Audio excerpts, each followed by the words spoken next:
उपमुख्याध्यापक, पर्यवेक्षक, शिक्षकवृंद व माझ्या प्रिय मित्रमैत्रिणींनो, आपण सर्वांचे मराठी पंधरवडा या उपक्रमाच्या कार्यक्रमात मनपूर्वक स्वागत करते. मी संस्कृती मनोहर अमृतकर, इयत्ता 7वी ब ची विद्यार्थिनी. मराठी भाषा ही केवळ संवादाचे साधन नसून ती आपली संस्कृती आहे, संस्कार आहे. या मराठी पंधरवड्याच्या निमित्तानं आज आपण एक दिवसाचा विशेष कार्यक्रम आयोजित केला आहे. चला तर मग मराठीच्या या उत्सवाला सुरुवात करूया. माता सरस्वतीच्या प्रतिमा पूजनाने यासाठी मी विनंती करते विद्यालयाचे उपमुख्याध्यापक, पर्यवेक्षक व ज्येष्ठ शिक्षक देरले सर.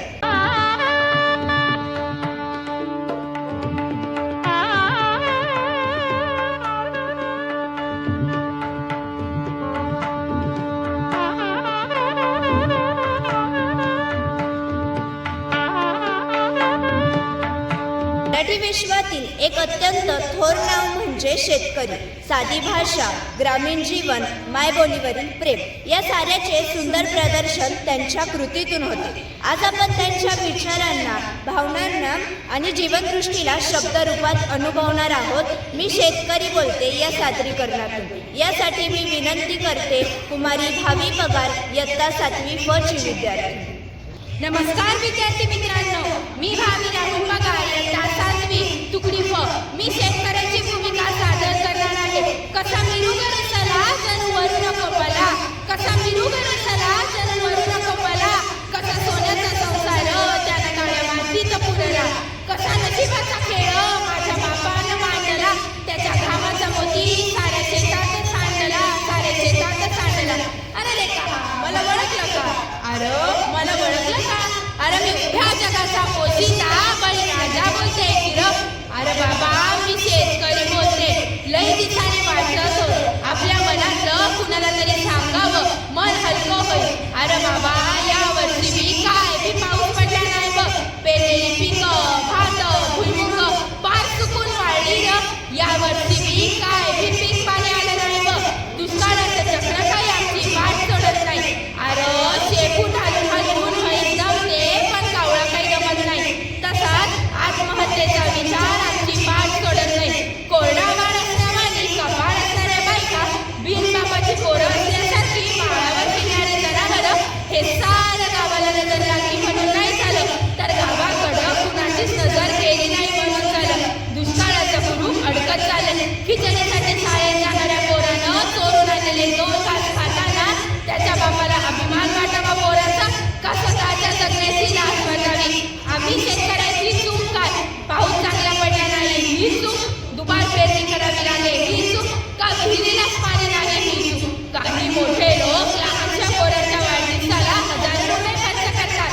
आम्ही शेतकरी मात्र आमच्या बटाट्याला 5 रुपये भाव आणि 4 पेपर पाकिटात टाकून 10 रुपयाला विकतात. आमचा कांदा सडला तरी विकला जात नाही. शेतकऱ्यानं पेरायचं आणि उगवायचं एवढंच त्याचं काम का? का का त्याच्या घरात कोणी आजारी पडत नाही, त्याच्या घरी मुली नाही, त्याला लग्न करायची नाही. 5-50-10 रुपये माती टाकून दाखवा. बियाणं चांगलं मिळेल का? भाव चांगला राहील का? हे सारं असताना आम्ही हे सगळं करतो. माझा बाप शेतकरी उभ्या जगाचा पोशिंदा, माझा बाप शेतकरी उभ्या जगाचा पोशिंदा. त्याच्या बाई लिहिलेला रात दिस कामधंदा, त्याच्या बाई लिहिलेला रात दिस कामधंदा.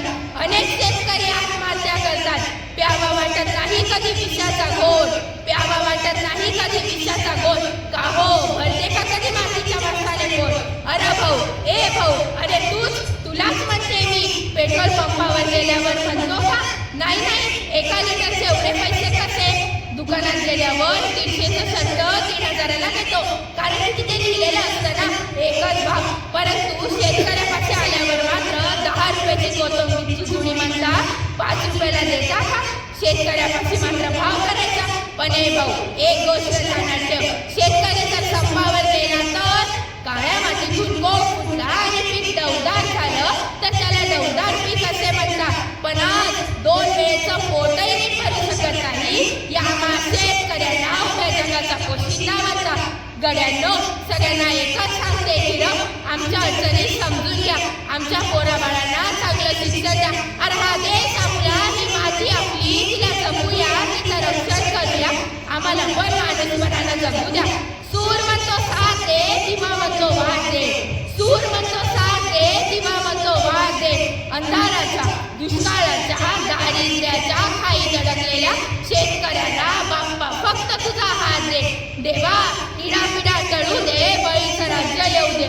देवा इडापिडा टळू दे, बळीचं राज्य येऊ दे. धन्यवाद. खरोखरच शेतकऱ्याचे विचार आजही आपल्या मनाला स्पर्श करून जातात. या सुंदर सादरीकरणाबद्दल भावीचे मनापासून धन्यवाद. आज आपण मराठी भाषेतील भारूड, गवळण आणि ग्रामीण जीवनातील हुशारी यांचा अनुभव घेणार आहोत. सुया घे ग दामन घे हे भारूड ऐकायला जेवढे साधे वाटते, पण त्याच्यात जीवन जगायचे खूप मोठे तत्वज्ञान दडलेले आहे. या भारूडावर आधारित विनोदी पण अर्थपूर्ण एक पात्री नाटक आता आपल्या समोर सादर होत आहे. यासाठी मी विनंती करते कुमारी अन्विता बोडके, इयत्ता 7वी ग ची विद्यार्थी.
धन्यवाद अन्विता, खूप सुंदर सादरीकरण केले.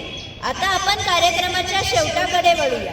मी आभार प्रदर्शन करण्यासाठी विनंती करते कुमारी धनिश्री आठवळे, इयत्ता 7वी ब ची विद्यार्थी. नमस्कार. गेल्या काही दिवसांपासून आपल्या शाळेत मराठी भाषा पंधरवडा हा कार्यक्रम सुरू आहे. त्यातील आजचा कार्यक्रम सादर करण्याची संधी दिल्याबद्दल मी मराठी भाषा विभाग व सांस्कृतिक समितीचे मनापासून आभार मानते. विद्यालयाचे उपमुख्याध्यापक श्री ठाकरे सर, पर्यवेक्षक आदरणीय पवार सर, तसेच इतर शिक्षकवृंद यांनी या कार्यक्रमासाठी उपस्थित राहून कार्यक्रमाची शोभा वाढवली, त्याबद्दल मी त्यांचे मनापासून आभार मानते. इयत्ता 7वी तुकडी ब ची विद्यार्थिनी कुमारी संस्कृती मनोहर अमृतकर हिने सादर केलेल्या सूत्रसंचालनासाठी मी तिचे मनापासून आभार मानते. अतिशय सुंदर भारूड सादर करण्यासाठी इयत्ता 7वी ग ची विद्यार्थिनी कुमारी अन्विता बोडके हिचेही मी मनापासून आभार मानते. आपल्या सर्वांसमोर मी शेतकरी बोलते हे सादरीकरण करण्यासाठी मी इयत्ता 7वी फ ची विद्यार्थिनी कुमारी भावी पगारे हिचेही मनापासून आभार मानते. तुम्ही सर्वांनी हा कार्यक्रम शांतचित्ताने ऐकल्याबद्दल मी तुमचे सर्वांचेही मनापासून आभार मानते व मायबोली मराठीला अभिवादन करून हा कार्यक्रम संपन्न झाला असे अध्यक्षांच्या वतीने जाहीर करते. धन्यवाद.